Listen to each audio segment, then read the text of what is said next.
Dis donc, tu as vu ça, Ginette? Renault vient d'établir son record de production ces 3 derniers mois. 25% d'augmentation, avec 1 250 000 voitures produites. Il talonne ainsi le premier producteur mondial, Volkswagen, et pourrait même le dépasser d'ici la fin de l'année. Enfin, une bonne nouvelle pour notre économie. Oh, elle sera meilleure le jour où elle m'échangera ma vieille Twingo contre une neve. En 2014, 9 milliards de tonnes de CO2 ont été dégagées dans l'atmosphère, dont 2,5 milliards se sont dissous dans les océans. La présence de ce gaz est principalement due à la combustion des carburants fossiles utilisés par l'homme pour se chauffer, se déplacer, s'éclairer, fabriquer, construire, creuser, manger et boire. D'ici 2050, la quantité de CO2 atmosphérique aura doublé par rapport à ce qu'elle était dans la période pré-industrielle. Dans un quart d'heure, tu viendras mettre la table, Jules. Le rôti est presque cuit. Qu'est-ce que c'est que ces conneries? Elles sont pour demain. Mais j'arrive, moi je finis mes devoirs. C'est quoi le CO2? Le dioxyde de carbone. Mais le gaz carbonique, tu sais ce que c'est? Oui, évidemment, c'est le gaz qu'on met dans les bouteilles de badois pour faire des bulles, alors c'est pour méchant. Sauf que c'est un gaz à effet de serre. Effet de serre, et pourquoi pas effet fromage? C'est plus odorant le fromage. Et non, effet de serre, de la serre, et pas le mal de la biche, hein. Oh, je sais, oh, c'était juste une blague pour plaisanter. Chaque année, on produit 9 milliards de tonnes de CO2 avec pour conséquence un réchauffement du climat de 2 à 4 degrés d'ici 2050. C'est ton maître, monsieur Gaubert, qui vous oblige à prendre ses salades. Mais ça n'a rien à voir avec les salades, pas. Regarde sur Internet, c'est vrai, hein. Et la table, c'est pour quand? J'arrive, mais non, il n'y a que de la viande à manger ce soir. Pourquoi cette question? Parce que j'ai pas trop envie de viande. Mais enfin, Jules, je fais du rôti de bœuf, c'est ce que tu préfères. C'est ce que je préférais. Depuis, j'ai appris que les vaches et les bœufs, ils pètent, alors. Mais ton père aussi, il pète. Et surtout lui, le soir d'ailleurs. Ah, Ginette, ça va, oh, hein? Mais sauf qu'en pétant, ils pètent du méthane et ils sont responsables de 20% des émissions de gaz à effet de serre. Et ton père aussi, alors. Ce n'est pas une raison pour arrêter de manger de la viande. C'est pas la seule raison, tu veux dire, il y en a bien d'autres. Hein. Ça suffit, Jules, tu mangeras ce qu'il y a, un point c'est tout. Du haut de tes 10 ans, tu vas tout de même pas faire la loi à la maison, non? D'accord, pas. Bandin Masson, il donne des recommandations de la Harvard Medical School qui conseillent de limiter la consommation de viande de ruminants à 10 grammes par jour et la consommation des autres viandes, poissons et œufs à 80 grammes par jour. Ce qui permettrait de réduire de 36% les émissions de gaz à effet de serre d'origine agricole et de 8,5% les émissions totales. Cette simple mesure serait tout aussi efficace que de diviser par 2 le trafic routier mondial. Et il ne conseille pas aussi d'utiliser une balance de précision pour peser les aliments avant chaque repas? Non mais c'est du délire. Je vais aller voir ton maître, moi je lui remettre les pendules à l'heure. Il y a tout de même des choses plus importantes à enseigner que ces conneries. Allez, René, calme-toi. C'est peut-être ça la science de maintenant, tu sais. Nos ancêtres les Gaulois, l'invention de l'eau tiède, c'est fini tout ça. Et puis j'attends toujours que quelqu'un vienne mettre la table et le rôti va finir cramé, ça. J'arrive, moi je finis mon devoir de maths. Alors, tiens, calculer la superficie pour 1100 km. Tiens, justement, lis ça. En 2017, 7 570 670 769 billets d'avion ont été vendus. 7 milliards de passagers? Mais si je comprends bien, il n'y a que nous qui n'avons pas pris l'avion. De décupler le nombre de postes de navigants d'ici à 2050. Le Boeing 77 777 pourra transporter 2000 personnes et proposera aux passagers un supermarché, 2 piscines, 3 cinémas, des salles de muscu. Il sera propulsé par 4 réacteurs les plus puissants du monde avec 750 kg nefton de poussée. Newton. Ouais, bon, ben, pour moi, ça c'est de la science qui sert à quelque chose. Sur un Paris-New York, un long courrier, il embarque 50 tonnes de carburant. 52 tonnes? Dans ma Twingo, je fais le plein avec 35 litres, moi. ça? Bah, sur Internet. 3,8 millions de kilomètres carrés, mais c'est pas possible. Qu'est-ce qui est pas possible? Mais je devais calculer la superficie du 6e continent connaissant son rayon de 1100 km. Le 6e continent? Il n'y en a que 5 des continents, elle est là l'erreur. La raison de ta mère, il n'y a que 5 continents. Il raconte que des bêtises, ton mec, c'est pas croyable. Quoi, vous connaissez pas le 6e continent? C'est une étendue de plastique et une île géante formée à 99% de plastique et jusqu'à 30 mètres de profondeur. Eh bien, 6e continent ou pas, si ça continue comme ça, le rôti va finir de cramer. Hein.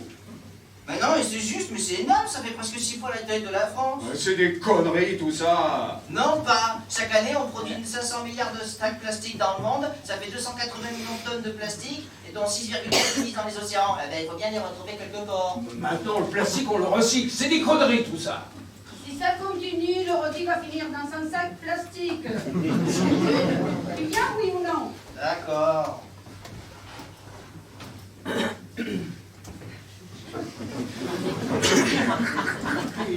La Juventus 2-1, la Coupe de la Ligue. Ça, oui, c'est important, mais le plastique, c'est des conneries. Oh, mais Jules, enfin, fais attention. Encore une assiette en moins. Oh, quand il n'y en aura plus, je les tâcherai en plastique. Au moins, comme ça, il ne pas. C'est pas croyable. Qu'est-ce qu'on va faire de ce gosse? Mais peut-être que tu ferais mieux que lui pour mettre la table, non? Elle rigole pas, Jules, sinon on s'en met une, hein. Allez, venez, va couper le rôti, je viens de le sortir. Allez.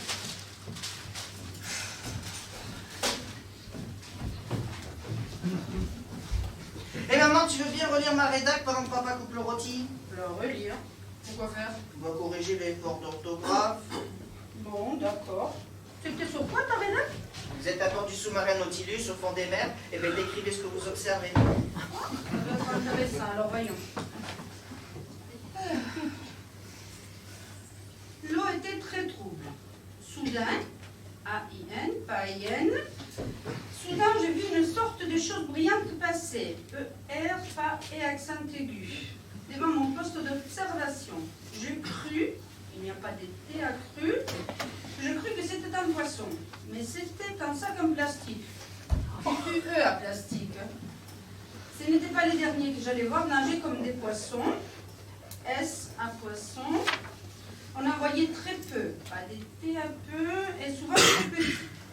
Je me suis alors souvenu du film Océan que M. Gobert nous avait passé en classe, et où il disait que depuis 1972, 75% des animaux vivants, S à vivant, c'est au pluriel, dans les océans avaient disparu à cause de la pêche, de la surpêche et de la pollution. 2 L à pollution. Dis donc, c'est pas très marrant ton histoire. Hein.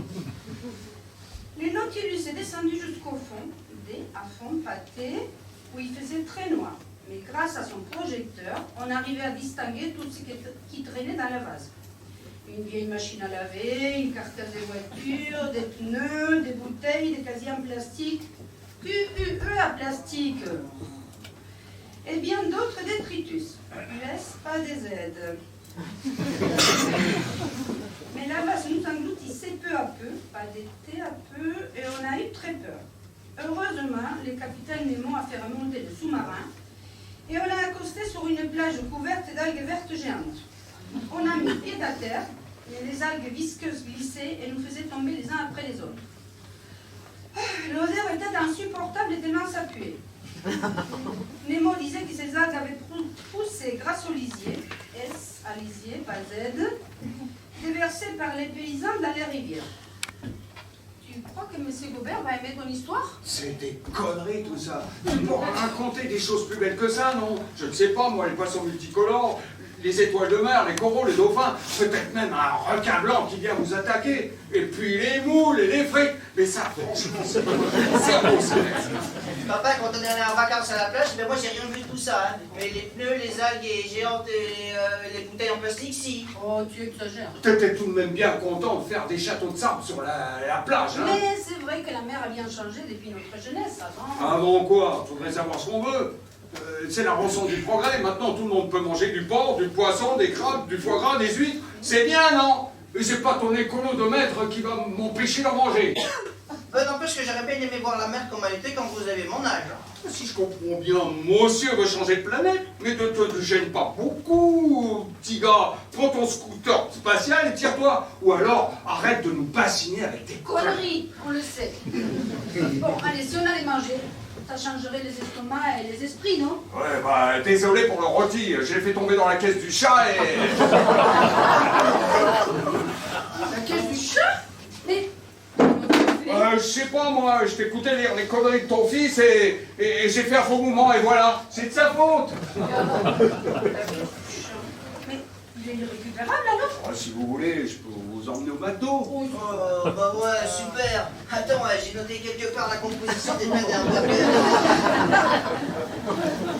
Alors, farine enrichie, farine de blé blanchi, farine d'orge maltée, niacine, fer réduit, mononitrate de thiamine, riboflavine, vitamine B2, acide folique, vitamine B9, enzymes, eau, sirop de maïs riche en fructose, sucre, levure, huile de soja et eau, huile de soja partiellement hydrogénée. Contient 2% au moins des ingrédients suivants. Sel, sulfate de calcium, carbonate de calcium, gluten de blé, sulfate d'ammonium, chlorure d'ammonium, amélioration de pâte stérile, lactylate de sodium, émulsifiant, acide ascorbique, azote dicarbonamide, monoglycéride, éthylglycéride, monoglycéride détoxylé, phosphate de calcium, enzyme et peroxyde de calcium, farine de sodium, propionate de calcium et de sodium, léticine de soja. Eh ben, de quoi se régaler, non? Et en plus, Tu nous emmerdes avec tes conneries, Jules. D'habitude, quand on propose aux enfants d'aller au McDo, ils sont heureux. Toi, tu fais le mariole. Franchement, tu mérites des baffes. Ah, peut-être, mais en tout cas, c'est pas lui qui a fait tomber le rôti. Hein. Alors moi, ce que je propose, c'est un bon plat de spaghettis à la sauce tomate. super. Là, on a peut-être un peu moins de chances de se faire empoisonner. Oh, d'accord. Peut-être que Jules aura moins de conneries à raconter sur le sujet. Mais les conneries, comme tu dis, ce n'est pas ton fils qui les a écrites. Ou alors, t'aurais peut-être préféré qu'il ne sache pas lire.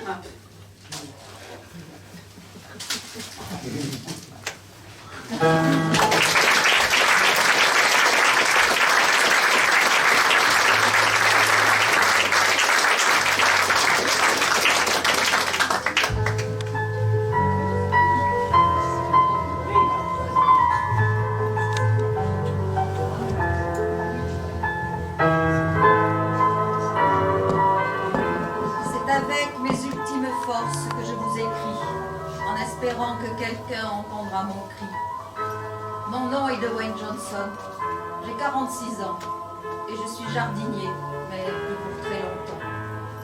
Armé d'un piolet, d'une pelle et d'un grand râteau, j'avais projeté de gravir le mont Santo, un nom qui ne mérite pas d'en faire un poème.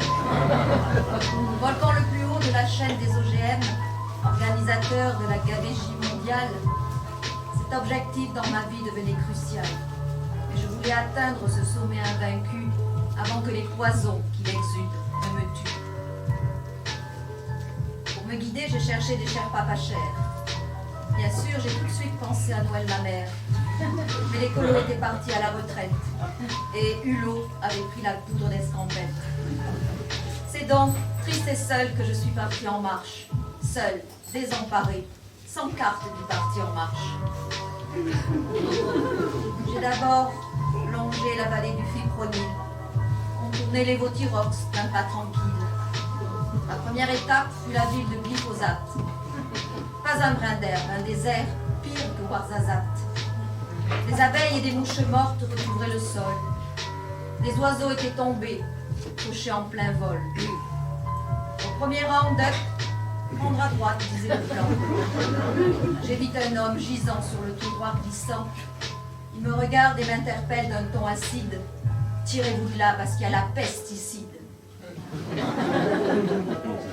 J'ai donc pris la route du désert des illusions. Suivi le canyon des mensonges à répétition. Traversé à gué la rivière des plus-values. Passé le col du profit.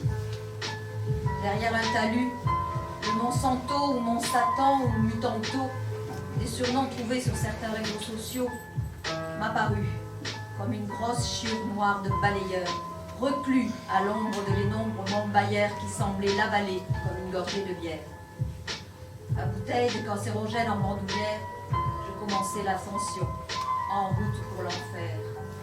Je pensais à Jésus, gravissant le calvaire. La bouche du volcan crachait ses fumées âcres de sulfoxaflore. Pour les vivants, un massacre. Le cancer du tropique me tuait de métastases. Mais pour moi, plus question de rentrer à la base. C'est donc en rampant que j'ai atteint le sommet et pu planter mon fanion, heureux comme jamais. Mais la mort va me rejoindre, me prendre par la main. Qu'importe, mon santo a été vaincu, enfin.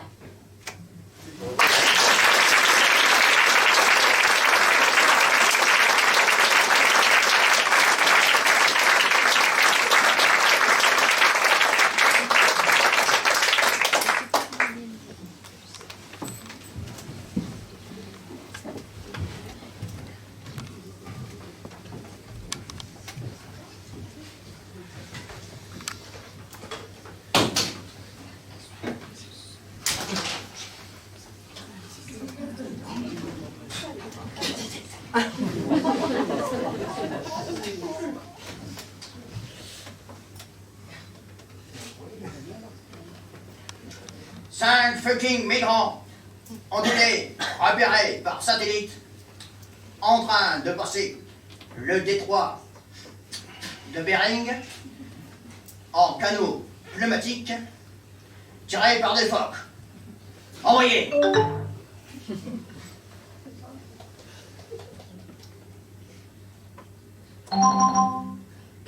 Aucune intrusion illicite n'a été signalée sur notre territoire ces derniers jours. Mais t'as con! Si tu veux rester gouverneur de l'Alaska, tu as intérêt à construire rapidement un mur face à la Russie, en bois, en ciment, en pierre, en glace, en ce que tu veux. Sinon, je te renvoie sur ta banquise un grand coup de pompe dans le derrière. Envoyez!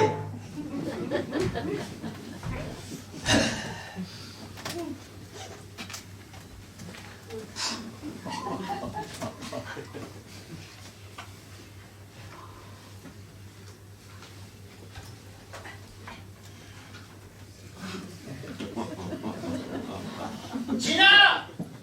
Monsieur le Président, Amène-toi, Fissa!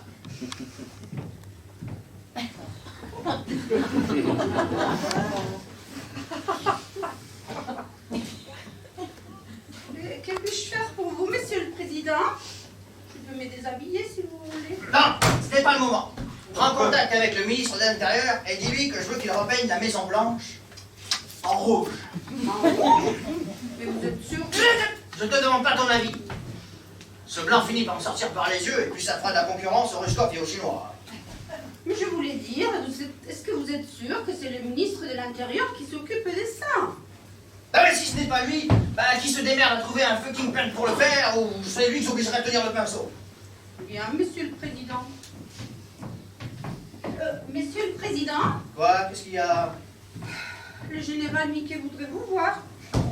Il paraît que c'est urgent. Hein. Mais quand je l'ai nommé chef des armées, je l'avais pourtant dit qu'il me fiche la paix, ce con. Là. Bon, allez, fais l'entrée. Bien, Monsieur le Président.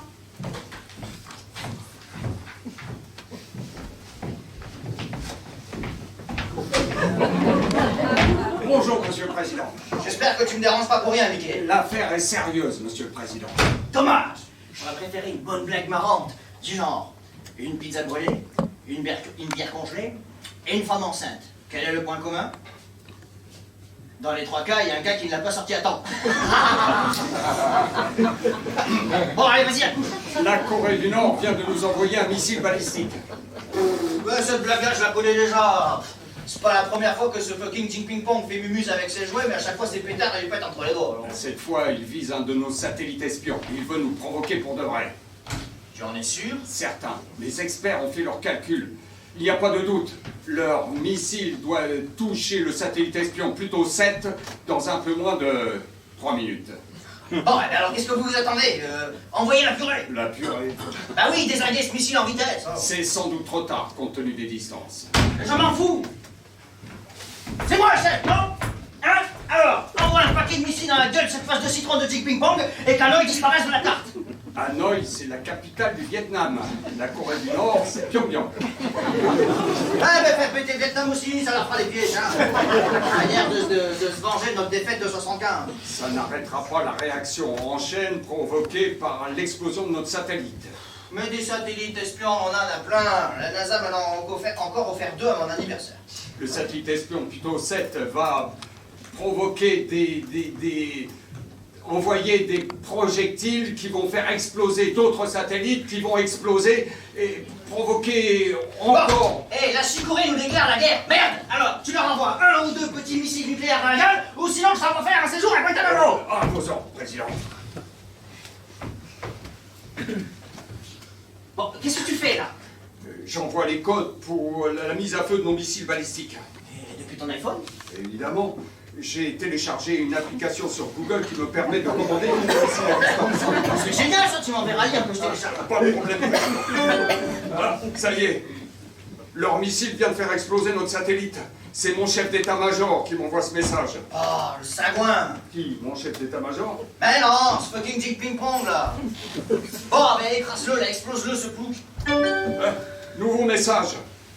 4 autres satellites viennent d'exploser. 1 de télécommunication, 1 de télédétection et 2 espions. Et encore 2. 2 géostationnaires. Et encore un. Et encore un. Merde. Quoi, qu'est-ce qu'il y a encore? Je n'ai plus d'internet. Liaison momentanément interrompue. Oh, shit, moi non plus. Mais je peux même plus tweeter. Mais qu'est-ce qu'on va devenir? Ah, je vais virer tous ces responsables du net, là, des incapables. Président, Voilà, qu'est-ce qu'il y a? je n'ai plus de liaison internet ni intranet et je n'arrive pas à joindre la sécurité même avec le portable. Non, mais c'est pas croyable, ça. C'est l'effet boule de neige, une réaction en chaîne, je vous l'avais dit. Maintenant, la plupart des télécommunications se font par l'intermédiaire des satellites. Mais c'est pas croyable. Nous, le pays le plus moderne du monde, on nous vole nos iPhones, notre Twitter, notre Facebook. Moi, je veux pouvoir rejoindre la FBI, le CIA, la NSA. Je veux être informé de ce qui se passe. Oui, d'accord, mais je ne vois pas comment. Mais je ne sais pas, moi. Écoute, c'est ton boulot, Gina, démerde-toi, là. T'es belle, mais qu'est-ce que t'es con. Pardon? Je parle de Le téléphone filaire. Mais oui, bien sûr, il va encore marcher. Qu'est-ce que c'est que ça, votre téléphérique? Un téléphone qui marche avec un fil. Vous avez le directeur de la CIA au bout du fil. Mais quel fil? Le téléphone sur votre bureau. Mais quelle tâche. Ah oui, c'est vrai, c'est ça le téléphone. J'avais oublié. Oui, alors allô, qu'est-ce qui se passe? Quoi? Plus aucune liaison radio? Des crashs d'avions sur les aéroports? Une panne mondiale? Ah, les centrales électriques aussi? Non mais, allô? Allô? Allô, je t'entends La plus? ligne coupée, président. Ah, je le vois bien, essaye de le rappeler. Il y a des accidents partout. Le réseau informatique est en panne dans le monde entier. Les trains, les avions se crachent partout. Bill Clinton doit être content, c'est la guerre des étoiles en vrai. La guerre, on va la déclarer. La guerre, mais à qui? Ben, il en reste du monde. Je suis sûr que tout le monde va vouloir nous envahir parce qu'ils nous pensent vulnérables. Vous avez le ministre de l'Intérieur au bout du fil. Oui, allô? Alors, qu'est-ce qui se passe?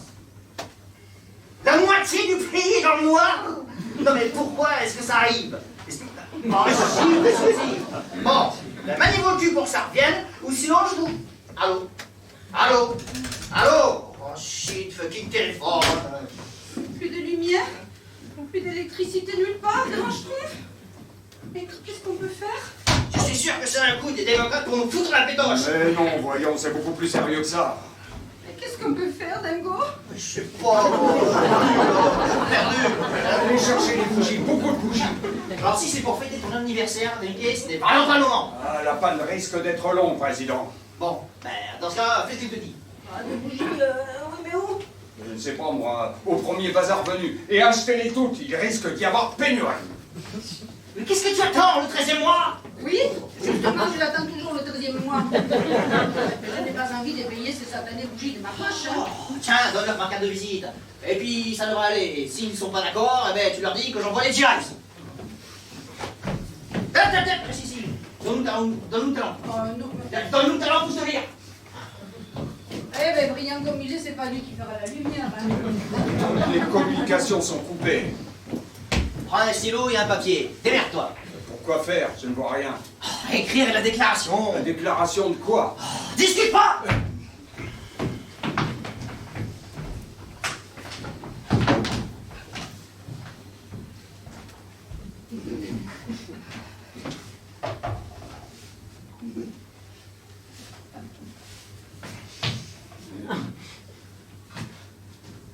Alors, tu es prêt? Bon, allez, vas-y, écris. Face à l'agression caractérisée de la Corée du Nord, du Vietnam Et du reste du monde! sur notre cher pays, moi, Dingo Strumpf, président des États-Unis d'Amérique, déclare solennellement la guerre au reste du monde à compter de cet instant. Et que Dieu bénisse les États-Unis d'Amérique. Et que Dieu bénisse les États-Unis d'Amérique. Et maintenant, qu'est-ce que je fais? Ah bah tu l'envoies au monde entier, tiens. Comment? Plus rien ne marche. Ah shit, c'est vrai, j'avais pas pensé. Ah, j'ai une idée. Oh, un militaire qui a une idée, alors là, je crains le pire. Vous aimez les westerns? Oh, j'adore ça! Appaloosa, Open Range, les 8 salopards, ça c'est du bon western, c'était du bon vieux temps, hein.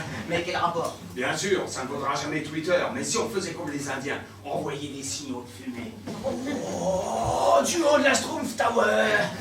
Je suis sûr que dans 10 000 ans, on en parlera encore. Allez, vas-y, file! Vous êtes sûr que c'est ce que... Ah, dépêche-toi avant que je te réduise en confetti!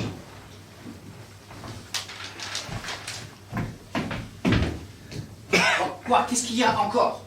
Je n'ai pas d'allumettes. On est mal en manger.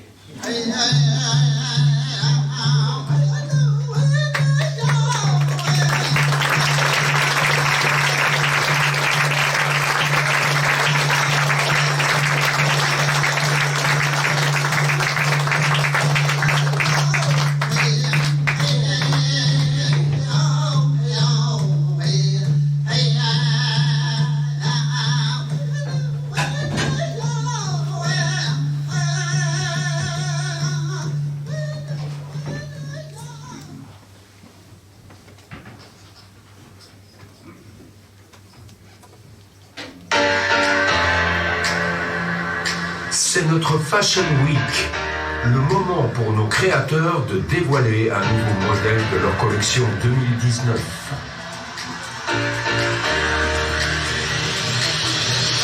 Voici donc à présent une petite présentation de mode éthique, avec pour commencer une robe entièrement recyclable signée par le grand ordurier Paul Istérène, et dont la matière épouse à merveille la plastique féminine actuelle.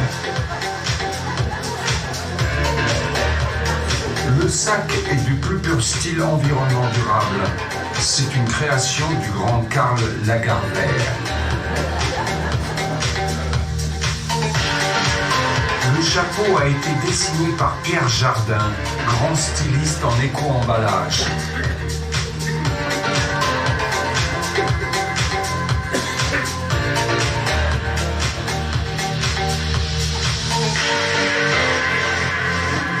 Malvina porte une robe synthétique de Nina Krylonitril, grande ordurière plus connue dans le monde du prêt-à-jeter que celui de la haute ordure.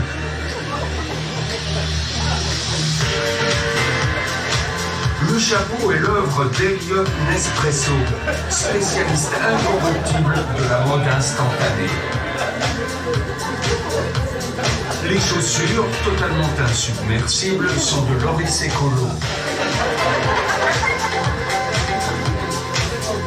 La ceinture est de Manuel Dacron, créateur du célèbre gilet jaune.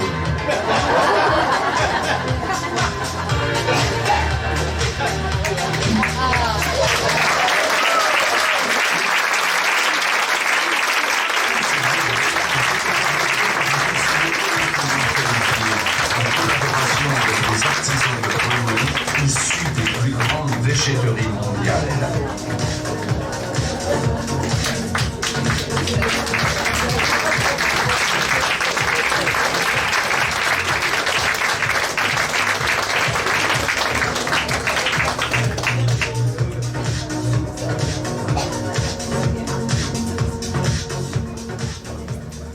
droit dans le mur. Il est si près le mur qu'il occulte tout notre champ de vision, à tel point qu'on ne le voit plus, le mur. Aussi, j'ai envie de vous raconter une histoire. Pour de rire, je vous rassure. Il était une fois une planète appelée Terre, ou planète bleue. Vous connaissez? Non, pas la planète, l'histoire. Au début du début, il n'y avait rien dessus, absolument rien. Et puis, des tas de choses ont commencé à apparaître, des montagnes, des océans, des plantes, des animaux, un vrai foutoir que l'on appela le Jardin d'Éden. Ne me demandez pas comment c'est venu, je n'y connais rien, puis ce n'est pas l'objet de mon histoire. Un jour, peut-être une nuit, deux nouvelles créatures ont atterri au milieu de tout ce bazar, deux homo sapiens, ils s'appelaient Adam et Ève. Ne me demandez pas comment ils sont venus, je n'y connais rien. Dieu, paraît-il, qu'est-ce que tu fais là? Tu as perdu quelque chose? Eh oui! Et je peux peut-être t'aider. Non, je ne pense pas, non. Dieu, paraît-il, les avait envoyés sur Terre pour les punir. Ils avaient dû faire de grosses bêtises. Et qu'est-ce que tu as perdu? L'espoir. Et tu crois qu'ils traîneraient là sur les planches? Excusez-moi. À peine arrivé, Adam trouva que le jardin n'était vraiment pas bien entretenu. Il alla chercher la tondeuse. Tu ne te souviens vraiment pas où tu l'as mis? J'avais mis mon espoir sur l'humanité, bien comme il faut. Mais ce matin, en me levant, il n'était plus là, disparu. Ne t'inquiète pas, il va revenir. De lui-même? Je ne pense pas, il a trop peur. Je m'étais fait aussi quelques belles illusions. Je les avais mises au même endroit, hein, sur l'homme. Mais elles devaient être trop légères. À la première bourrasque, elles se sont envolées. Alors je cherche. Je comprends, c'est pas gai, mais si tu veux, je suis en train de raconter une histoire, là. L'écouter te distraira peut-être un petit peu. Non, continue ton boulot, moi je cherche. Où j'en étais? Ah oui, Adam alla chercher la tondeuse dans la remise et se mit à tondre le monde en long, en large et en travers jusqu'à ce que plus aucun bras d'herbe ne les passât. Pas très écolo, Adam. Pardon? Je veux dire, pas très vert, Adam. Par contre, tu dois avoir perdu le sens de l'humour. Et l'humour, ça n'a pas de sens. Mais tu as raison. Adam était loin d'être écolo. Les animaux non comestibles, il les tuait et en faisait parfois des trophées pour mettre dans son salon. Les autres, il les tuait aussi, mais il les donnait à Ève qui les stockait dans le congélateur. Il ne doit pas se sentir très à l'aise sur cette planète. Ça se comprend, il n'avait que deux pattes. Les autres espèces animales en ont au minimum 4. Autant dire qu'avec deux pattes, ce n'est pas facile de tenir debout, surtout qu'elle tourne la Terre. Sur le corps, il n'y avait même pas de poils, ni de plumes, ni d'écailles pour se tenir, pour se protéger de la chaleur et du froid. C'est des véritables extraterrestres, quoi. Le temps passait, Adam tondait, chassait, cueillait, Ève enfantait, faisait la lessive, le ménage. Ça n'a pas vraiment beaucoup changé depuis. Le nombre de sapiens croissait, le nombre d'animaux décroissait. Un jour, Ève dit à Adam que le congélateur était presque vide et qu'il n'y aurait bientôt plus rien à manger. Heureusement, Dieu les avait fait intelligents, eux. Enfin, c'est ce qu'ils disaient, eux. Parce que eux, ils disaient. Ils parlaient, quoi. Et Adam inventa un nouveau concept. Élevage, qui veut dire asservir. Rendre inoffensif, utilisable. Ben, comme esclavage, quoi. À la différence près que les esclaves, on ne les mange pas. C'est ce qu'on dit. Il fabriqua donc des animaux domestiques gros, gras, gentils, et toute la grande famille put à nouveau manger à sa faim. Le nombre d'animaux domestiques croissait, le nombre de sapiens aussi, mais le jardin d'Éden était si bien tondu que les animaux domestiques eurent de plus en plus de mal à se nourrir. Alors, Adam, toujours aussi intelligent, eut l'idée de nourrir certains animaux domestiques avec d'autres animaux d'élevage. Qui les réduisait en farine, c'est ça? Exactement. Et la population de sapiens n'en finissait plus de croître. Et la nourriture devint de plus en plus rare et chère. Les pauvres, de plus en plus pauvres et de plus en plus nombreux. Les riches, de plus en plus riches et de moins en moins nombreux. C'est alors que vint le jour du jugement dernier. Dieu atterrit dans son grand vaisseau spécial. Quoi, une sorte d'arche dénoyée? Il laissa grimper dans le vaisseau qu'un nombre limité de sapiens, ceux qui croyaient en lui. Alors, c'est ceux qui avaient les moyens de payer le voyage, hein? Si tu veux. Ainsi qu'un bœuf, un âne et le petit lapin. Puis il s'envola pour les ramener sur leur planète d'origine, le paradis. Les autres, les pauvres, mourirent de faim et de soif dans le jardin qui maintenant était devenu un désert chaud et aride que les habitants du paradis appelèrent enfer. Pas très optimiste ton histoire. J'ai l'impression que ton Dieu, il a embarqué mon espoir et mes illusions à bord de son vaisseau. Ce n'est qu'un conte, une histoire, une parabole comme dirait Jésus-Christ. Ben avec ça, moi, j'ai perdu le moral maintenant. Allez viens, on enchaîne, ça ira mieux après. Enchaîner, mais avec quoi? oublié? Voilà, tu as perdu la mémoire maintenant? Allez, va te reposer. J'ai encore une petite histoire à raconter.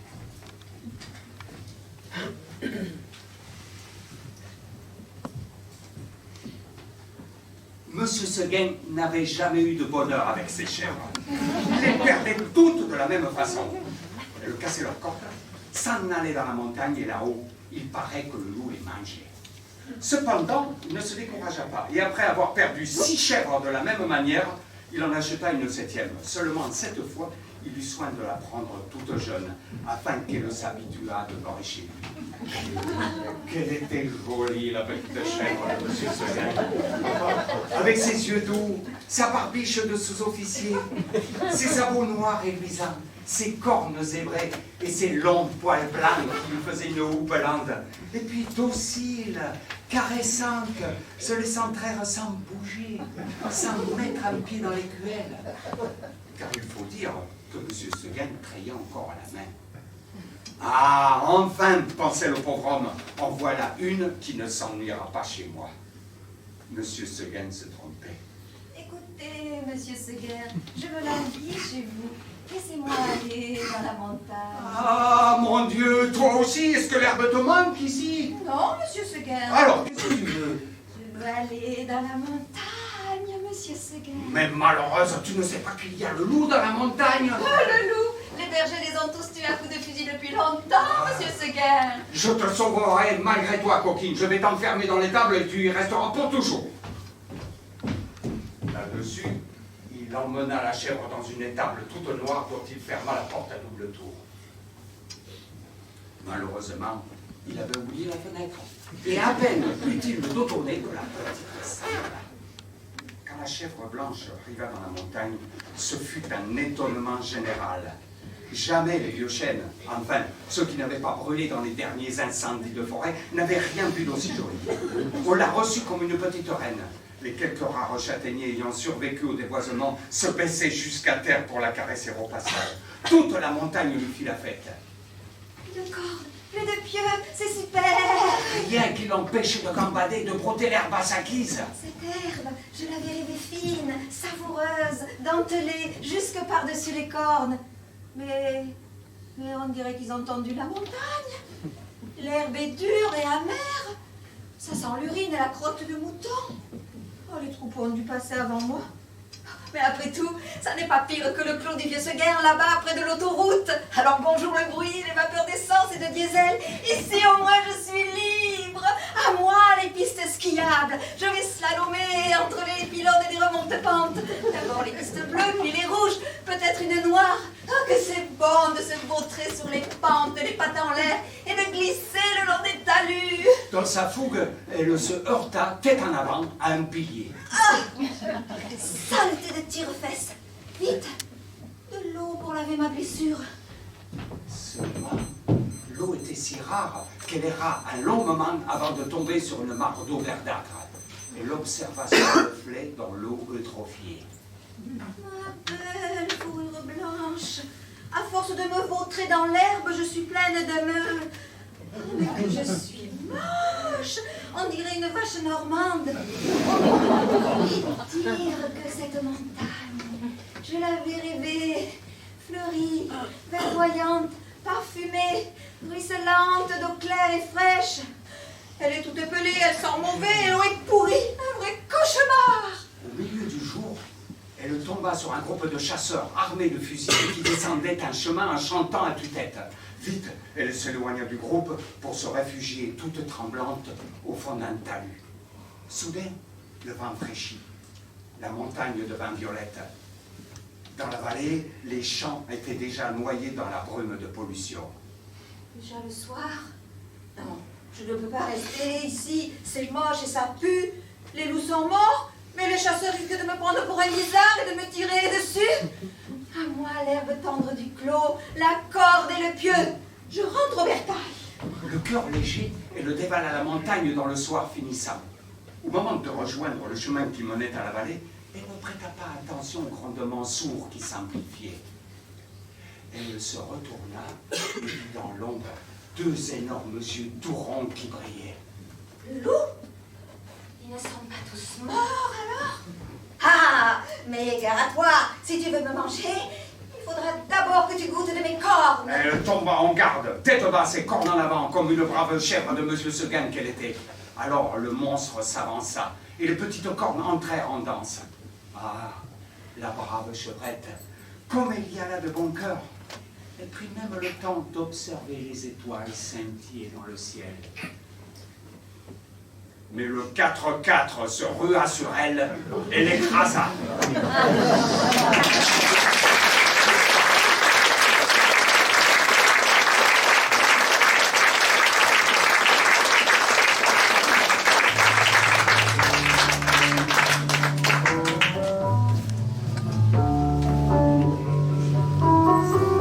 Sur la plage toute mazoutée, sac plastique, poisson crevé, ça pue le chlore par l'usine dégagée, qui sans gêne se laisse aller.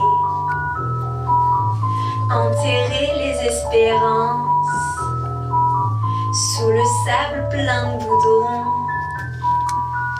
Et c'est triste quand on pense aux petits poissons qui en bouffent et crèvent au fond. Pourtant je sais bien l'année prochaine, ça continuera la pollution.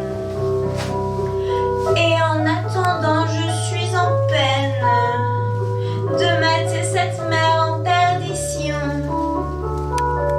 Le Mistral va continuer à souffler les vieux papiers, des voitures, les emballages, des fenestrés, les ordures qu'on a jetées. Et le soleil, c'est certain, brûlera tout sur son chemin, parce qu'on a pêché tout ce qui vivait, poissons, moules et crustacés. Il faut le dire, les hommes déconnent. Ils traînent la terre le jour, la nuit, que pour du pognon, et ils s'étonnent que de la terre la vie s'enfuit. Ce que le monde a été, on ne pourra l'oublier.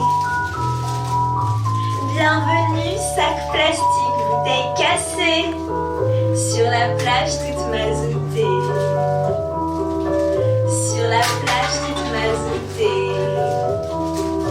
Sur la plage toute mazoutée.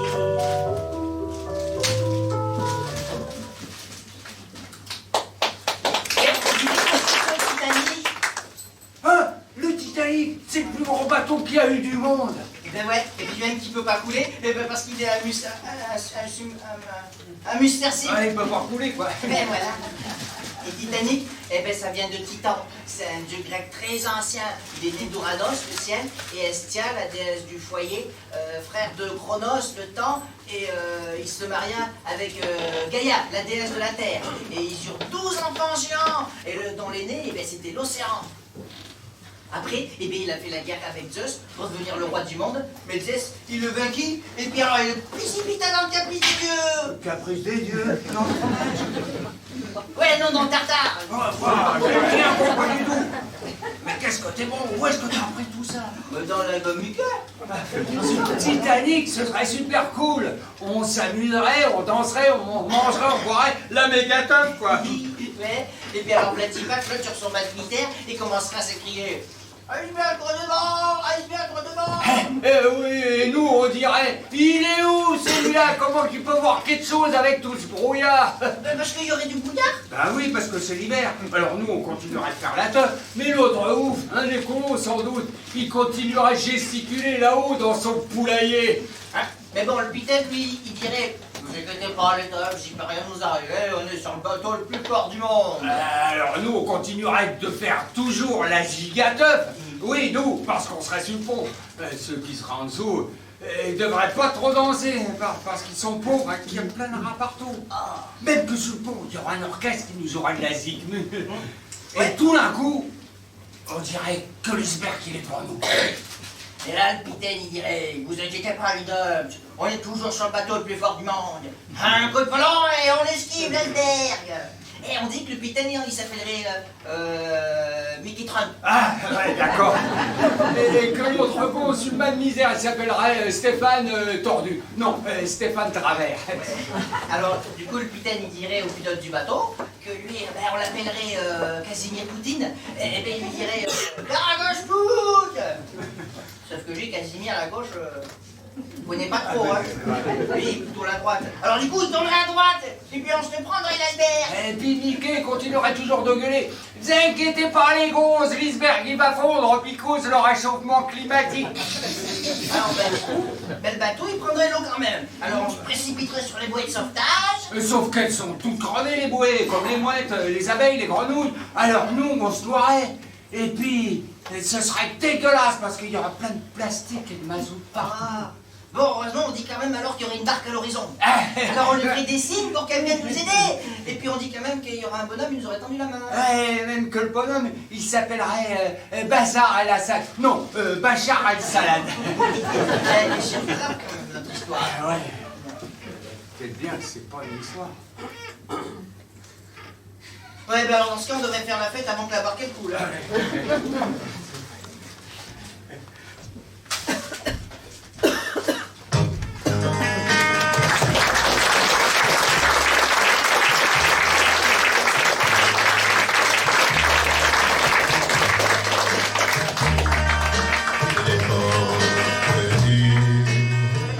Pénitenciers bientôt vont se fermer. Et c'est là que je finirai ma vie comme d'autres gars l'ont fini.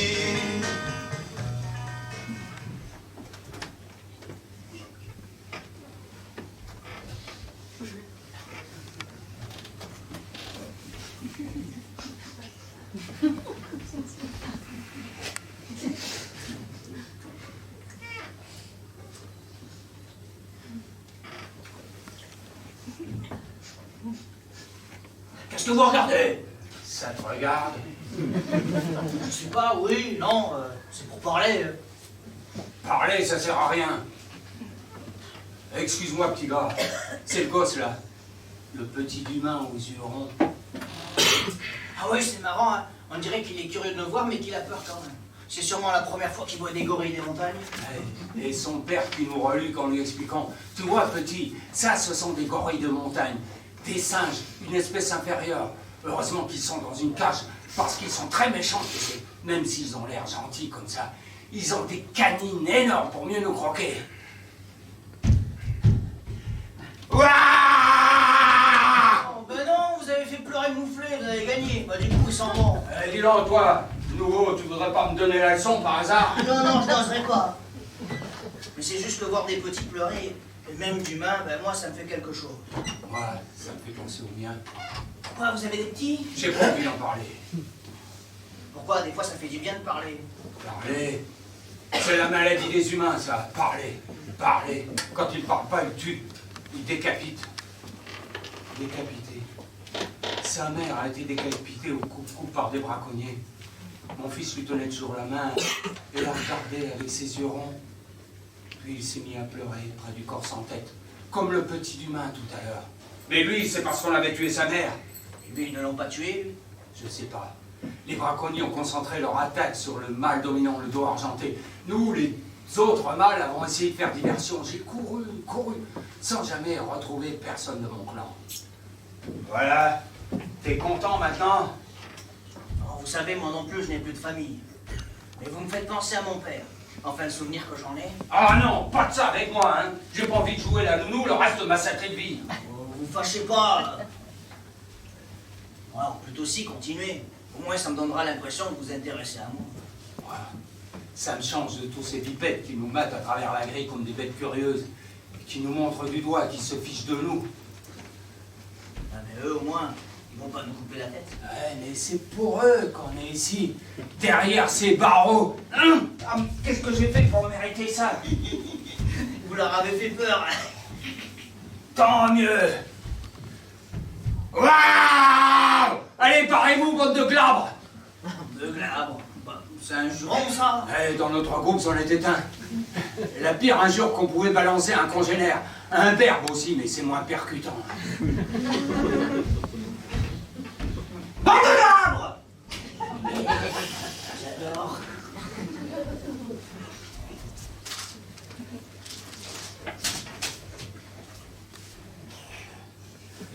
Désolé, petit gars, t'es pas de mon clan. Je le deviendrai forcément, vu qu'on est amené à rester enfermé ici. T'es trop jeune. C'est toi qui es trop vieux peut-être. Ouais, t'es bien. Comment tu t'appelles? Dola. Dola? Hein? Moi, c'est Mireille. Dola, Mireille. C'est un peu juste pour faire une chanson, ça. Tu as dit que tu t'étais échappé. Alors pourquoi tu es ici? Ce ne sont pas les braconniers qui t'ont attrapé tout de même. S'ils m'avaient attrapé, ils m'auraient coupé en morceaux comme les autres. Ils m'auraient pris la tête, les mains peut-être. Pour les manger? Non, tu rêves. Les humains font des trucs qu'on comprendra jamais. Les humains, ils tuent pas pour manger. Alors pourquoi tu es ici? Ah, mais qu'est-ce que t'es curieux, toi?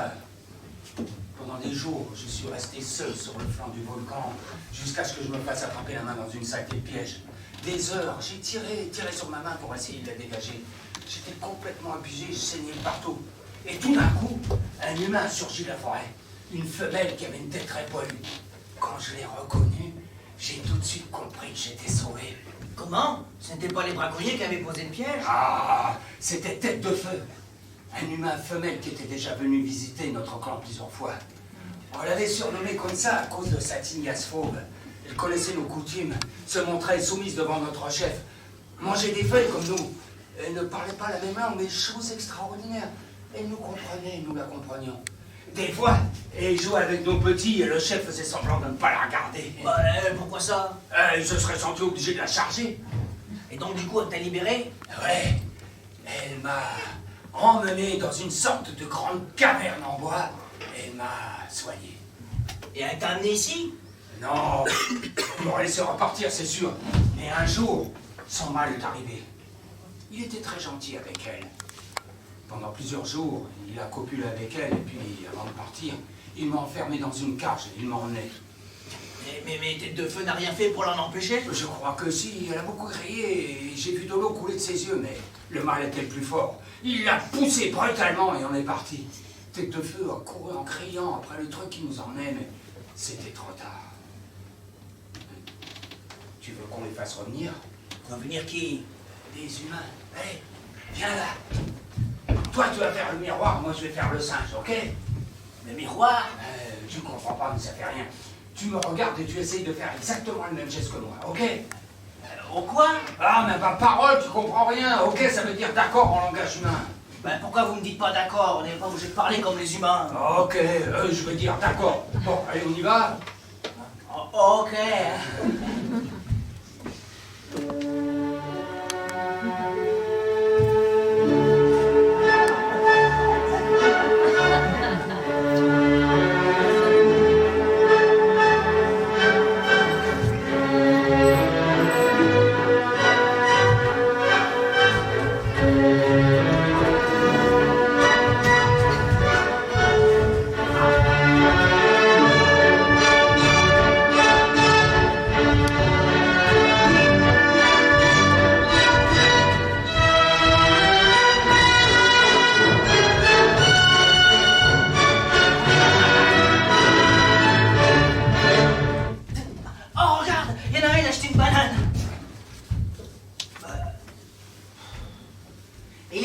Pourquoi ils tapent dans leurs mains?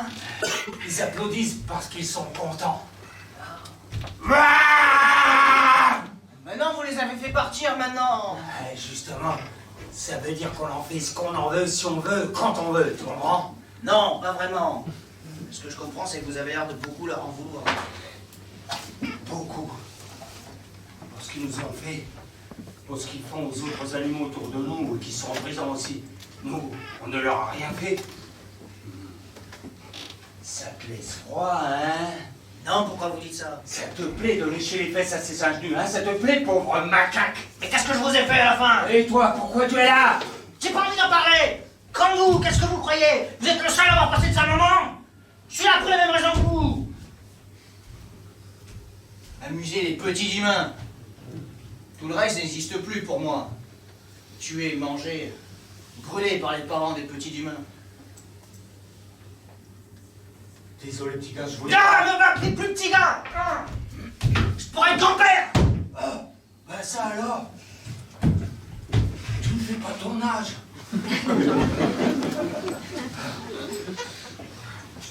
Je regrette ce que j'ai dit. Ça fait trop longtemps que je suis ici à rogner les barreaux. Je deviens un con, comme disaient les humains. J'en connais ici qui sont devenus complètement brinzins. Tu vois le gorille femelle là-bas? Elle s'appelle Passol. Elle est jeune et belle. Il m'avait mis avec elle pour... Enfin, tu comprends. Mais elle est tellement traumatisée qu'elle ne parle plus du tout. Toute la journée, elle fixe le mur d'en face en se balançant comme un arbre dans le vent. Depuis que je suis arrivé, je n'ai jamais réussi à croiser son regard. Mais elle est si jolie. Ouais, jolie, mais cassée. Alors, de temps en temps, j'essaye de tailler le bout de gras avec l'hippopotame d'en face ou avec le guépard d'à côté. Mais c'est pas très romantique. Et puis je n'ai jamais été doué pour les langues étrangères. Ce n'est pas la pluie qu'on sent? Ouais, on dirait bien. Pas bon pour le moral, ça. Oh, moi, j'ai toujours aimé la pluie. Après, on va se baigner et puis alors on arrose ceux qui n'aiment pas l'eau. J'ai passé l'âge de patauger dans la boue. Aujourd'hui, la pluie me donnerait plutôt envie de pleurer. Ah bon? Et pourquoi donc? Les humains doivent penser qu'ils sont les seuls à pouvoir pleurer. Ouais. Certains humains savent nous faire du bien seulement quand ils nous ont fait du mal. Les autres ne savent faire que le mal. Qu'est-ce qu'on peut faire? Et tu vois les routières cassées là-bas? Avec cette pluie, elles finiront par couler comme une cascade. Alors, on irait se baigner? Et arroser ceux qui n'aiment pas l'eau.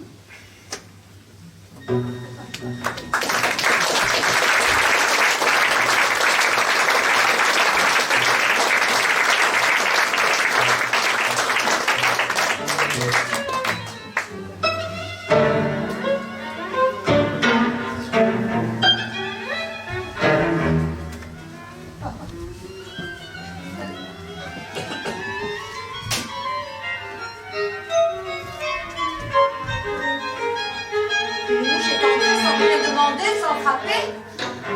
Moi, je dis que c'est très impoli. Ah, moustique, tu piques, t'es un sadique. Oh Jean, que je t'astique, que je t'éradique.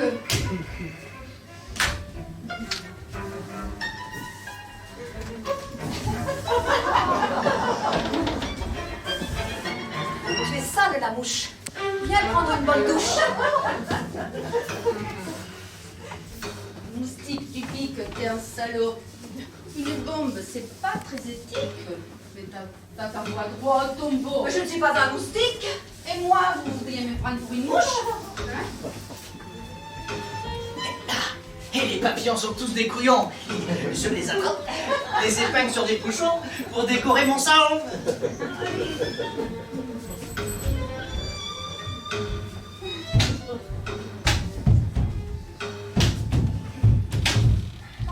Saleté de serpent, je vais t'éradiquer. Et les malfaisants, il faut les tuer.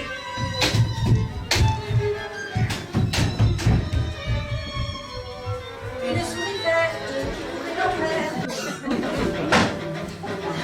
Je la tape comme je peux. Je la tue et c'est ce que je veux. Les jolies grisettes. Crevettes, ça va être votre fête. C'est une fronde, la grive. Avec elle, c'est la mort qui arrive.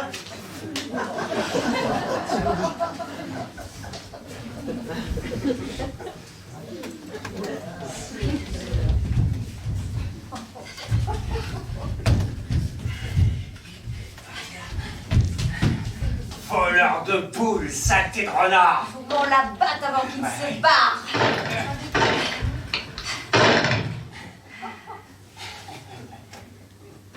Mais il n'est pas de notre espèce, celui-là. Eh non.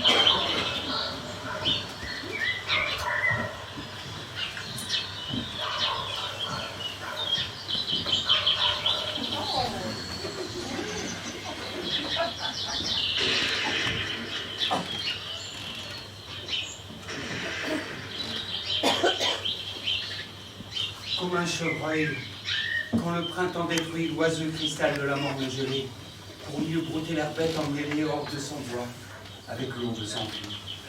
Et seul, et sûr, loin de chien de bruit, hors sur un mur, hors dans une vallée, hors près d'une onde à l'écart recelé, libre folâtre où son pied le conduit. De rêve, de dark, sa liberté n'a crainte, sinon alors que sa vie est atteinte d'un trait meurtrier empourpré de son sang. Qu'est-ce que vous foutez ici avec votre fusil? Est-ce que je peux vous poser la même question? Eh oh, on n'est pas en temps de guerre, que je sache. Chut! Écoutez, vous entendez cet oiseau? Moi, ce que j'entends surtout, ce sont des aboiements de chiens et des coups de fusil. Mais c'est une citelle dans son pot, le mal est en train de faire sa cour. C'est beau, non? Et quand votre citelle se torche le beau, vous allez continuer mon jogging. Alors là, surtout pas. Ce sera beaucoup trop dangereux pour vous. Pourquoi ça? La forêt, elle est minée? Non, il y a une battue au sanglier. On est 40 chasseurs à capter la forêt, sans compter les rabatteurs et avec les chiens. L'accès de la forêt est interdit jusqu'à midi. Interdit, mais par qui? Le pape? Je ne sais pas, monsieur. On m'a demandé de me mettre à l'entrée pour avertir les promeneurs. Ah ouais, parce que le maire est dans la combine. Ouais, je comprends, c'est bon. Il devrait espérer glaner quelques voix au municipal chez les Bernards aux prochaines élections et un beau cuisseau de sanglier en prime. Monsieur le maire est un homme très respectable. Je le connais parce qu'il est chasseur aussi. Un grand amoureux de la nature, un peu écolo. Un chasseur écolo, la bonne blague. Ben quoi, il utilise un fusil à énergie renouvelable qui se charge avec des cartouches recyclables. Bon, allez, assez plaisanté, moi je m'en refroidis là. Laissez-moi passer. Franchement, je ne vous le conseille pas. Vous risqueriez votre vie, soit en vous faisant charger par un pauvre sanglier en fuite, soit en vous faisant agresser par une meute de chiens excités par l'odeur animale, soit en vous faisant tirer dessus par un chasseur. Ah bah oui, j'aurais pris pour un sanglier, bien évidemment, avec mon poil raide des baronins, mon comprend et mes crèmes proéminentes. Ouais, j'ai oublié qu'un chasseur, même s'il n'a pas bu, il est souvent affecté de myopie, strabisme, hypermétropie. Je comprends votre réaction, monsieur. Moi aussi, vous savez, rien que de penser à la fin tragique d'une de ces pauvres bêtes, j'en ai les larmes qui me montent aux yeux. Mais moi je m'en fous, les sangliers. C'est moche, ça pue, ça traverse les routes quand il faut pas. Alors exterminez tous, tiens. Et puis, je sais pas, moi, faites ça la nuit, et comme ça, vous me laissez la forêt le jour. Chasser la nuit? Mais c'est...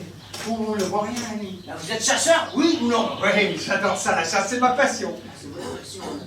Et le sort des pauvres bêtes que vous chassez, là, ça vous fait pas pleurer, je sais pas quoi. Les bêtes que je chasse, je ne les tue jamais.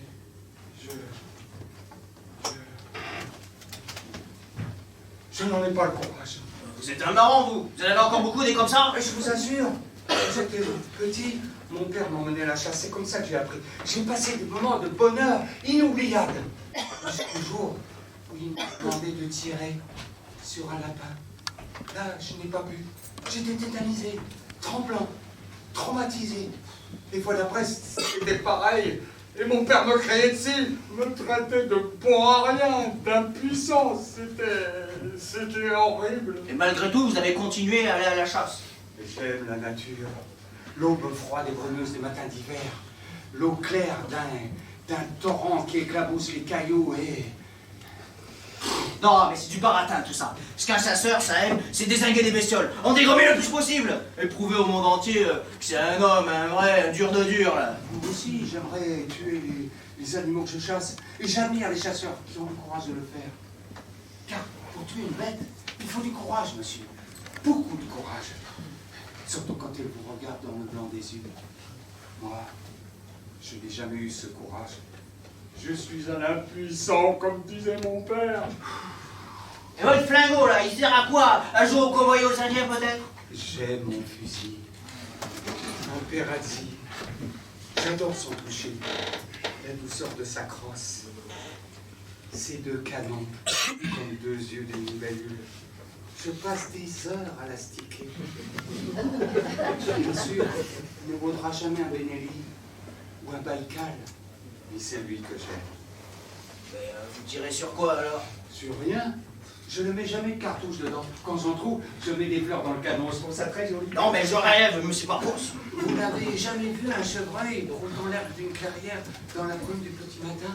Non. Un lapin à l'entrée de son terrier. Non plus. Se chauffant le museau au premier rayon du soleil. Non, non et non, moi quand je cours, je regarde droit dans mes baskets.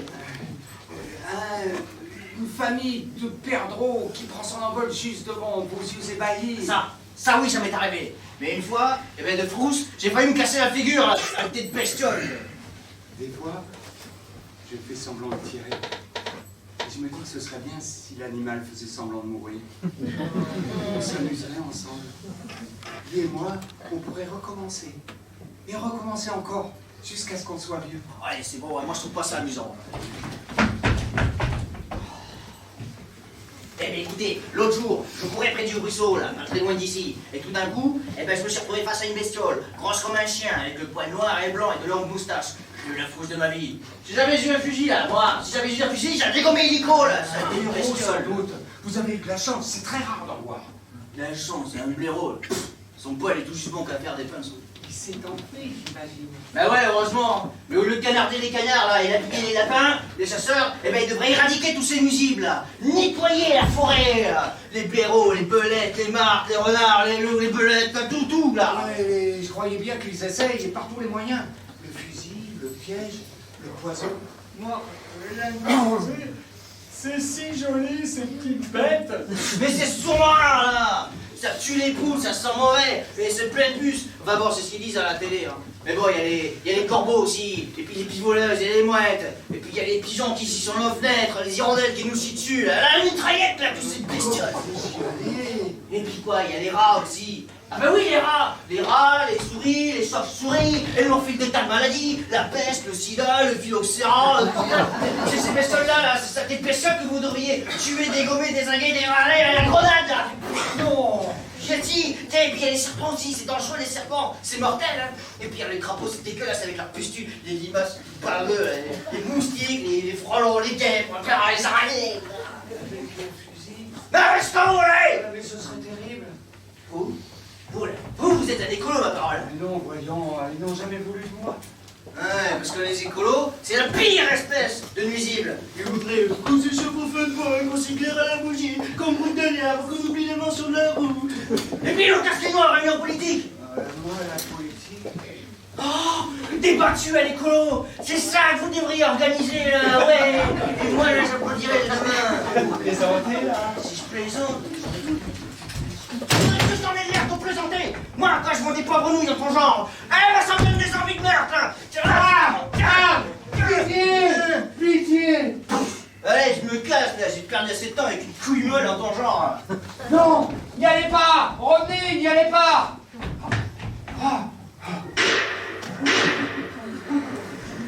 Je vais répondre tranquille. Non, il ne va pas s'écouter.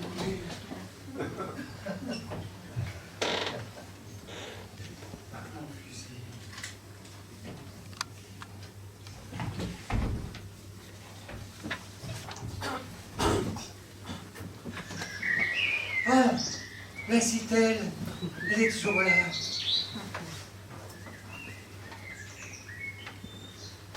De reine ni d'arc, sa liberté n'a crainte, sinon alors que sa vie est atteinte d'un trait meurtrier en pourprès de son sang.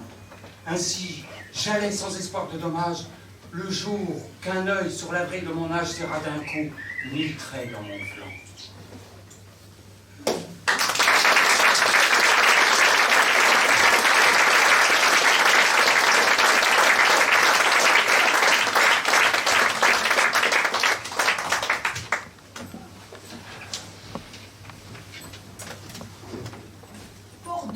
De Vincent Roca. Il y a longtemps, sur une île imaginaire, les hommes et les cochons vivaient en bonne entente. Le porc était altier. Et l'homme altruiste, il disait « Ne fais pas autrui ce que tu ne voudrais pas qu'on te fît. » Quand les hommes jouaient à la pétanque, ils trouvaient toujours un petit cochonnet à vouloir s'immiscer dans la partie. Certains artistes peignaient sur des toiles en peau de porc, de la peinture sur soie, avec de la confiture. D'autres jetaient des perles au pourceau qui fabriquaient des colliers de porc. Certains cochons pratiquaient l'art lyrique, des bardes en quelque sorte. Ils poussaient des cris stridents de museau soprano, ils grouinaient. Mais là on ne savait plus si c'était de l'art ou du cochon. Le cochon roulait en porcherie, céleri cuir, orge baquet et moquette couleur paille. Il avait ce petit groin de folie qui le rendait fort sympathique. Les femmes disaient, dans le cœur de chaque homme, il y a un cochon qui sommeille. Les cochons répondaient, une femme dans chaque port. Le cochon avait la tête en bouteille et l'homme en tire-cochon. Comme on disait à l'époque, cochon qui s'enraidit. Alors, on laissait les amoureux filer, mignons, s'embrasser sous les portes facochères et se livrer à toutes sortes de cochoncetés. Enfin, cochon ou pas, l'amour détruit. C'était un temps imaginaire. Désormais, sous nos latitudes, on déleste le cochon de ses 2 boules de pétanque et le voici garde-manger sur 4 pattes. Seul le verra conserve ses boules pour la reproduction, d'où l'expression « qui vivra verra ». Il ne voit pas la vie en rose, le cochon. Sa vie, elle finit en eau de boudin. On le met d'abord au jarret de rigueur, on l'écharpe, sauvagement comme un otage d'un coup de couteau dans la gorge. Il passe à la casserole, au caramel ou aux épices, en civet ou au curry. Mais la brave bête est d'accord. Regardez-la comme elle file sein doux. Elle entérine du chef, elle fait rillette.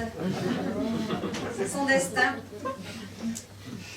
Des centres de truie, le cochon déboyauté mais digne de foi s'éparpille façon puzzle par palettes entières aux 4 coins des ventres. Oh les cœurs! Sur une musique du groupe ABBA, les rillettes déboulent aux 24 heures du Mans, les boudins filent aux Antilles, le petit salé aux lentilles, l'andouillette prend l'express pour 3, les tripes le quart pour Caen, l'andouille tourne et vire, la rosette fleurit à Lyon, le jambon dessale à Bayonne, qui l'eût cru. Gorée du Nord, Gorée du Sud et l'évêque cochon sans Beauvais. Si le cheval est le meilleur ami de l'homme, le cochon devient un salami. Mais qui vous veut du bien? Certains hommes refusent de manger du cochon, mais tous les hommes élèvent des petits cochons en chambre et en porcelaine qu'ils nourrissent de rêves et de pièces jaunes. Et grâce aux cochons, ils continuent à jouer comme jadis. Ils font des pâtés.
Ça fait 30 ans qu'on n'est pas venu dans ce restaurant normal qu'ils échangeaient de décoration. Ils ont aussi remplacé le chauffage par une climatisation, on dirait. Il y a 30 ans, il ne faisait pas 45 degrés à l'ombre au mois d'avril. Je ne comprends vraiment pas pourquoi tu m'as traîné ici. Oh, le souvenir. Les bons moments que nous avons passés ici pour fêter nos 10 ans de mariage. Ce plateau des fruits des mers que nous avions mangé. Tu te souviens de ça, toi? Oui, évidemment, toi, les souvenirs, tu t'en fous. Ils auraient pu au moins changer le nom du restaurant. Au joyeux fruit de mer. Joyeux ne doit plus l'être beaucoup depuis qu'il a passé l'arme à gauche, le fruit de mer. Ça fait bientôt 20 ans que les bestioles à coquilles et à carapace ont disparu des océans. Je me souviens, il y avait la tapisserie avec des bateaux, des étoiles des mers, des poissons, des mouettes, et les nappes à carreaux bleus blancs. Il y a 30 ans, ça faisait brancher. Depuis, les mouettes sont mortes d'insolation, les crevettes ont fini en brochette, les poissons dans nos assiettes, et les bateaux de pêche roulent dans les ponts. Les temps changent. Oh, ce que tu peux être rabat-joie. Mais si c'est comme ça, on rentre à la maison et on fêtera nos 40 ans de mariage autour d'un burger à la tomate. Oh, ne te fâche pas. Au moins ici, on est bien. Qui m'aurait dit qu'un jour, les restaurants bretons seraient climatisés? Je dirais qu'il y a personne. Tu crois que c'est ouvert? Mais bien sûr, je réservais hier. Même que ça ouvre à midi. Il est à peine midi moins 20. Mais maintenant, on ne plus rentrer. J'ai faim. Oh, mais toi, t'as faim tout le temps. Si je t'avais écouté, on serait là à poireauter depuis 1 heure. Qu'est-ce qu'ils fichent? Ils ont dû nous entendre rentrer, non? Surtout toi avec ta grosse voix. Bonjour, monsieur, dame. C'est pour manger? Oui, quand t'as venu, t'as un petit fêté, toi? J'avais réservé hier. Ah oui, c'est pour manger à l'intérieur ou en terrasse? Ici, à cette même table. On a Si, envie c'est de possible. rôtir sur votre terrasse barbecue.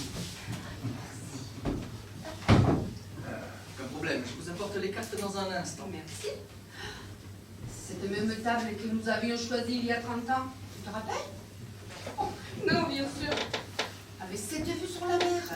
Tous ces gens qui rissolent en plein cagnard. Plutôt sympa comme spectacle, on dirait des homards. Dire qu'ils ne peuvent même pas aller se baigner de peur de se faire agresser par des perturbateurs lituaniens. Endocriniens, je veux dire. Et voici les cartes.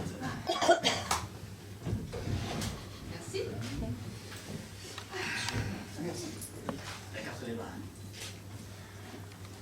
Aujourd'hui, en entrée, nous vous proposons le cake marin, saveur crabe ou crevette, ce choix. En poisson du jour, nous avons le mulet sauvage, sauce moutarde, ou le steak de zébu charolais, dans le filet, mariné aux algues fraîches. Merci.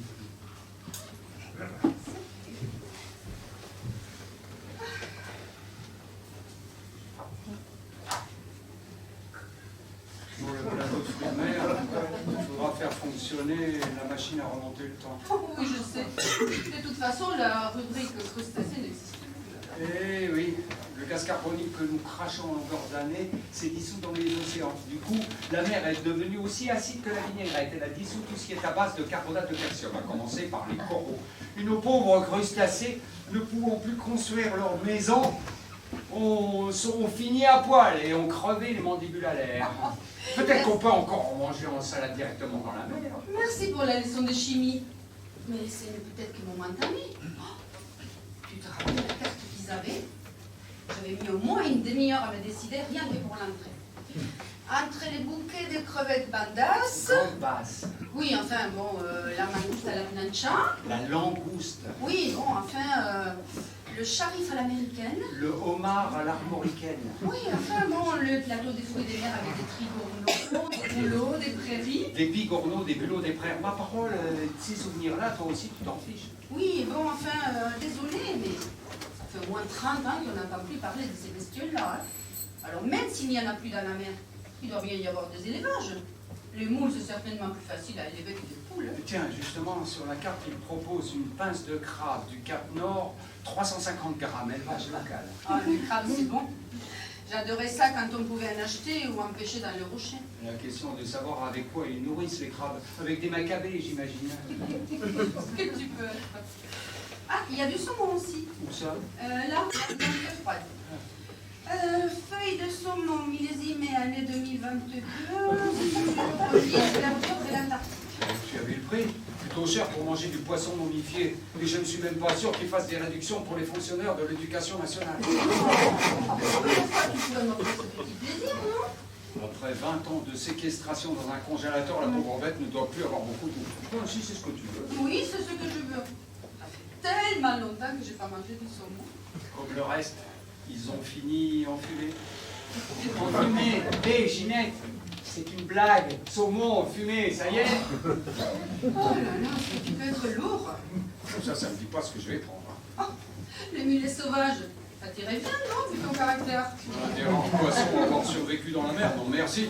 Il doit être bourré de métaux lourds. C'est à se demander comment il arrive encore à nager. Oh, bien là, comme je te connais, tu vas bien trouver un plat dans les viandes. Oui. Hachois à la protéine de porc, pudding de crème de poulet aux crevettes transgéniques, canard colvert reconstitué et farci de petits pois sahéliens, et sûrement au plomb, avec tout ce que les chasseurs ont dû lui tirer dans le derrière. Ah, les légumes verts. S'ils avaient des légumes verts, je crois que je craquerais, quitte à nous endetter pour 10 ans. Tu veux nous mettre sur la paille? Oh, qui sait ce que l'avenir nous prépare, alors je voudrais... Vous avez trouvé votre bonheur? Oui. Pour moi, ça sera une feuille de saumon millésimée année 2022, mais j'aurais préféré des légumes verts plutôt que la verdure de l'Antarctique. C'est possible? Malheureusement, les légumes verts sont introuvables. Les insectes ayant disparu, la plupart des végétaux sont... Enfin, la fécondation des végétaux est impossible et la plupart des fruits et légumes sont introuvables. En revanche, si vous le souhaitez, je peux vous proposer un gratin de courgettes bio inséminé à la main. Ce sont les exploitants eux-mêmes qui pollinisent les fleurs pour permettre la formation des courgettes. Des travailleurs immigrés, vous voulez dire? Oh, que des migrants mettent leurs sales pattes dans le sexe de légumes? Non, merci. J'en resterai à la verdure de l'Antarctique. Bien. Et pour monsieur, non? J'aurais aimé de la viande, mais rien ne m'a vraiment convaincu. Ah, vous savez, le zébu charolais est vraiment très bien. Ce n'est pas un peu dur à cuire. Mais pas du tout. Le croisement entre la vache charolaise et le zébu du Burkina a donné une nouvelle espèce très résistante aux fortes variations du climat, tout en conservant une viande très tendre et savoureuse. Ça va pour le zébu charolais. Avec du pain, si vous en avez. Ah, alors pour le pain, je suis navré de vous informer que notre stock de pain congelé est épuisé. Et puisque plus personne n'en fabrique plus... Ça fait au moins 2 ans que nous n'allons pas manger un seul morceau. Normal, ma cocotte, il n'y a plus d'insectes. Donc plus de blé, donc plus de pain. Merci pour la leçon de biologie. Soyez pas étonnés, c'est un professeur des sciences à la retraite. Nous mangerons sans pain, c'est bon pour la ligne. Ah, alors en vin, j'ai le petit blanc de vrai raisin, là, très fruité. Non, nous nous contenterons de votre vin synthétique maison. Mais bien frais, hein? Oh, naturellement. Merci. Je vous apporte ça dans un instant. Pourquoi tu n'as pas pris le vin qui te fait poser? Parce que c'est hors de prix. Les quelques rares vignes qui existent encore sont fécondées par des abeilles électroniques, autant dire.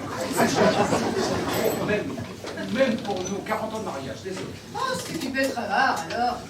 Qu'est-ce qu'on fera de nos sous quand tu seras mort? Là, je trouve que ça commence à sentir drôle. Sentir drôle? La colle, le pneu, le facile brûlé, tu ne trouves pas? Non, mais en tout cas pas la bonne odeur de cuisine d'il y a 30 ans. Tu te souviens de ça, toi? C'est peut-être ça la nouvelle cuisine. Ça me rappelle les odeurs que je sentais au labo de chimie organique quand j'ai passé ma licence à la fac. Tu te rappelles de ça, toi? Du coup, ça m'a coupé complètement l'appétit. Moi, ça me donne envie de... Quoi, ça ne va pas? Tu veux qu'on s'en aille? Bon, allez, viens, on s'en va, on se tire. Mieux vaut rester sur le restaurant de nos souvenirs. Allons déguster ton burger tomate.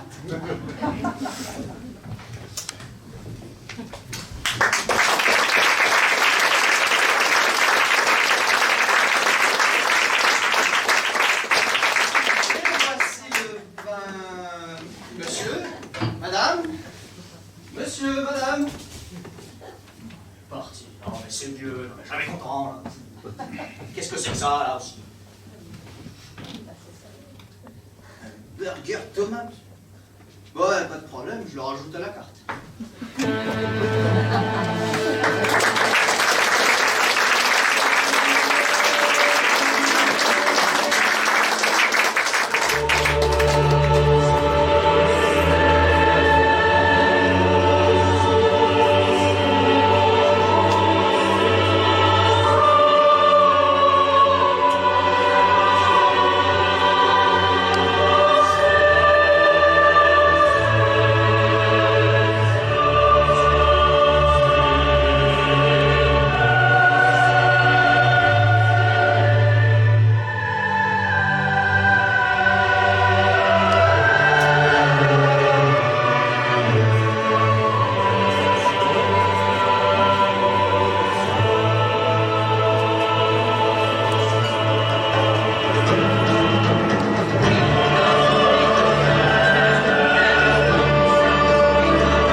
qui a contribué à la mise en scène, mais qui n'est pas là, malheureusement, il ne pouvait pas venir.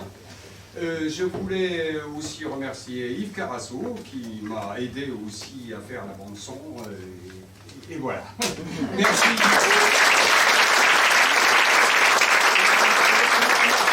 Merci tout ce public qu'on a eu ce soir.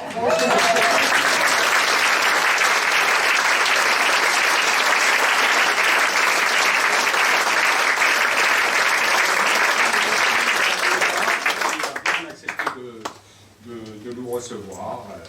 Et voilà, j'espère que vous avez passé une bonne soirée.